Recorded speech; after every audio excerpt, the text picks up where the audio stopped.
Hello everyone. Well, it's going to be hot across all of Nebraska today, but especially in the western half of the state. However, there's also going to be a cold front pushing in, so we've got a rain chance to talk about as well. So let's get right to your hour-by-hour forecast starting at 8 a.m. this morning.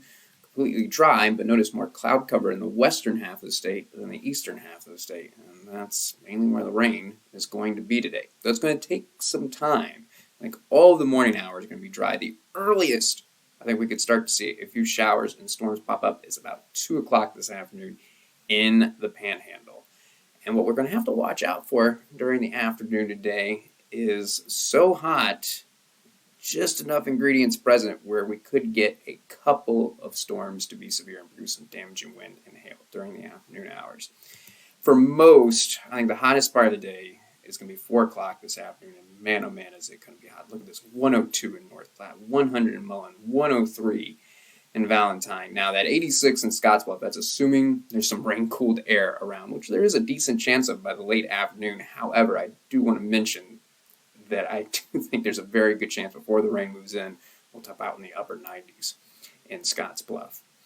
Notice the rain still mainly limited to the Panhandle, 4 o'clock this afternoon, and temperatures cooler to the east, though not cool. We're still talking about mid to upper 90s, even in the eastern half of Nebraska. Now, one thing that's going to be the same across the state is the wind.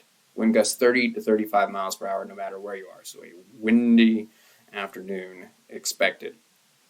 Let's jump ahead to 6 o'clock because I still think even in the late afternoon there's the chance for not only showers and storms, but a couple of severe storms as well. The activity trying to push to the east. Notice where more places have cooled down, but not quite to North Platte just yet. It's actually looking like a place like North Platte, Broken Bow, O'Neill may not see the activity push in until the early evening hours. And notice at 8 o'clock, it's not looking as impressive. Those shades of orange going away. It's probably already by the evening hours going to be mostly showers and just some weak storms. So severe threat does look to be limited during the afternoon hours and limited to the Panhandle. So will we see this rain push to the east for the rest of the evening overnight hours? It's going to try to, but I think it's going to be falling apart. So I'm going to leave in the chance for isolated showers late tonight. Here we are at midnight. Kearney, Grand Island, Columbus, Norfolk, on up to Sioux City, but I don't think it's going to happen. Lincoln, Omaha, Beatrice, the southeastern corner of the state, I think it's going to stay dry tonight. Now, the strange thing about today is though we're talking about a rain chance, a chance for severe storms in the Panhandle, we also have to talk about the threat for fires as well. We do have a red flag warning. The same areas that are going to see the rain, but the problem is, as I showed you, with the exception of maybe Scottsbluff, but even Scottsbluff included in the red flag warning, it looks like a lot of folks aren't going to see the rain, and there could be some that miss out. Could be some gaps in the activity until the late afternoon, early evening hours.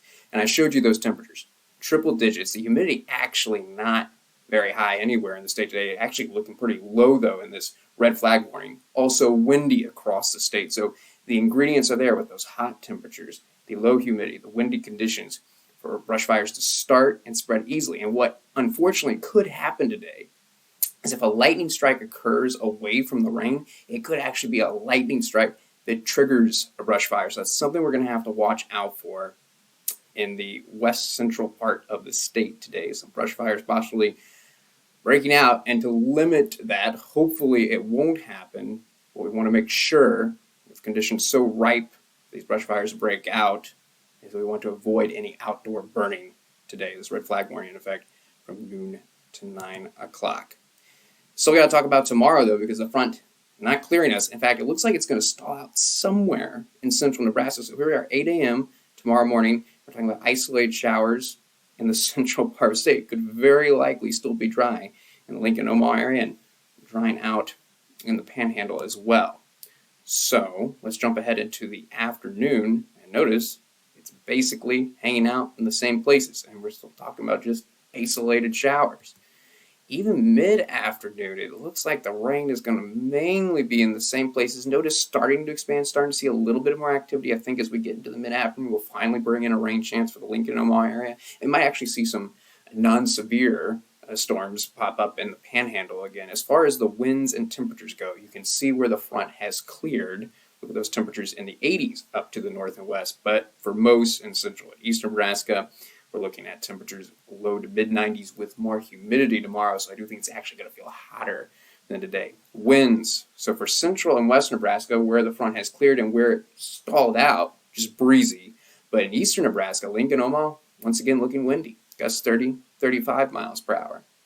So it looks like this front will finally start moving again late afternoon or early evening. And when it does so, when the front is actually moving, that's when an opportunity for more storms is going to pop up. And it's possible, once again, we could see a couple of severe storms pop up with the opportunity for damaging wind and hail.